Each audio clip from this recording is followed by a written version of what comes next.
The history of radiation is full of fascinating characters and intriguing stories, some of which you may have heard before. In this lesson, we will look at a few of the key historical figures behind the discovery of radiation and the beginnings of radiology as we know it. In 1895, the first ionizing radiation was discovered by a German physicist by the name of Wilhelm Conrad Röntgen. In many ways, Röntgen's discovery came by accident when he was experimenting with cathode ray tubes. Yes, the same technology that we used in early TVs. These are low vacuum glass tubes, also known as Crookes tubes.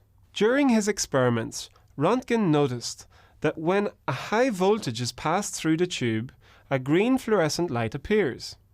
One day, he noticed that the beam also caused a nearby platinum-barium screen to glow, even when the tube was wrapped in black cardboard to shield out all of the light. Röntgen inferred that that glow must be caused by an invisible ray produced by the tube.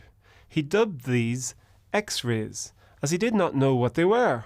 As he continued to experiment, Röntgen discovered that these mysterious rays could pass through most substances, including wood and soft body tissue, but not metal or bone.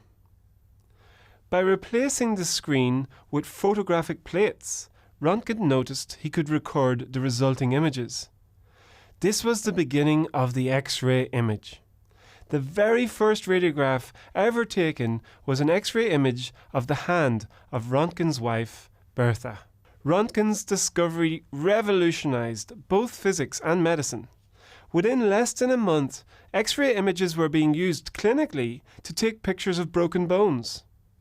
Shortly after that, the first angiography attempts were made, injecting radio-opaque substances to take X-ray images of organs and blood vessels.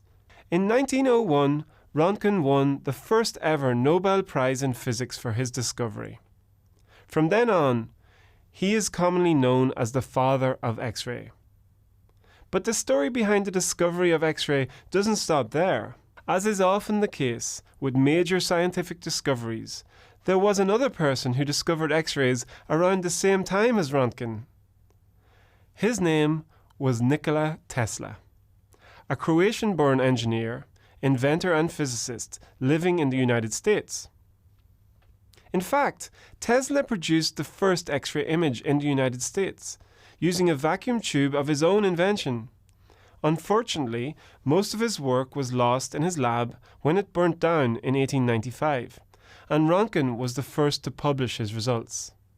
Nonetheless, Tesla carried out many experiments with X-rays. He was also one of the first to understand and warn the scientific community about the harmful effects of X-ray radiation. Although at the time he mistakenly thought that the skin was damaged by ozone rather than the ionizing effects of the radiation itself. Amongst many other things, Tesla's experiments and inventions have made an enormous contribution to our knowledge of electricity and magnetism. For example, the International Unit of Magnetic Field Strength was named after Tesla.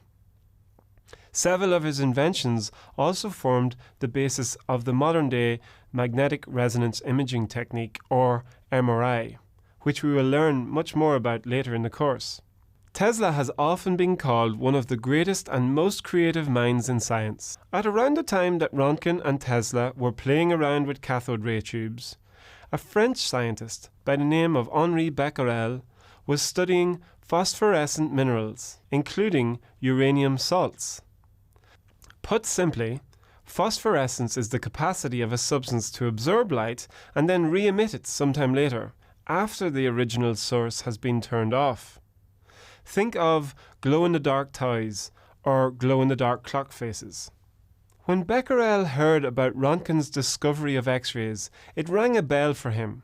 He thought perhaps his phosphorescent uranium compounds could emit X-rays as well as light.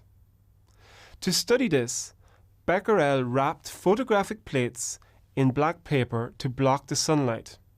Then he placed uranium salt crystals on top of the paper and left it out in the sun.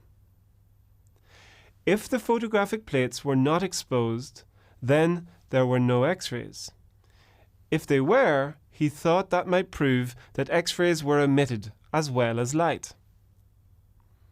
Upon developing the plates, he found the outline of the crystals.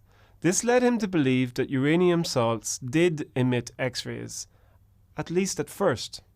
Becquerel also tested what would happen when metal objects, such as a Maltese cross, are placed between the uranium salts and the photographic plates. He found that when he did this, the metal objects would leave a shadow behind them. Over the course of several cloudy winter days in Paris, Becquerel was unable to expose the minerals to sunlight. So naturally, he stored the whole setup away in his drawer. For some reason, he went ahead and developed the photographic plates anyway. To his great surprise, he found that the image was even sharper and clearer than when he left it out in the sun.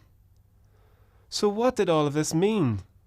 Becquerel had just discovered that uranium salts emit radiation on their own without being stimulated by sunlight. Further experimentation showed that non-fluorescent uranium compounds behaved in the same way, and that, unlike X-rays, the rays coming from uranium could be deflected by electric or magnetic fields. He had just discovered particulate radiation, that we now call radioactivity. There are other important players in this story too. Now, you've probably heard of Marie Curie, one of the most renowned female scientists in modern history. Marie Curie was a Polish scientist who was studying in France around the same time and ended up investigating Becquerel's uranium rays for her doctoral thesis. Through her research on uranium, Curie confirmed that the amount of pure uranium in the compound is proportional to the amount of radiation. She also hypothesized that the emission of these rays was an atomic property of the element uranium itself. In other words, this was something to do with the actual structure of the uranium atom. Most notably, Marie coined the term radioactivity. Together with her husband, Pierre, she went on to discover two more radioactive elements, polonium and radium. These discoveries led the Curies to great achievements. In 1903, Marie and Pierre shared the Nobel Prize in Physics with Becquerel for their work on uranium. In 1911, Marie won a second Nobel Prize, this time in chemistry, for her discovery of radium and polonium and subsequent work on the properties of radium. Outside of the laboratory, Curie widely promoted the medical use of radium for treating diseases such as cancer. She also invented mobile X-ray units. These were used on the front in World War I. Sadly, the dangers of ionizing X-ray radiation and radioactive substances were gradually understood through direct personal cost to the scientists and technicians working with the Curies. Marie herself died from leukemia. This was no doubt as a result of having spent her life working closely with radium and similar substances. There are many other characters involved in discoveries all across the electromagnetic spectrum. We will come across more of them as we progress, meeting shortly Mr. Hertz himself, after whom the unit of frequency is named.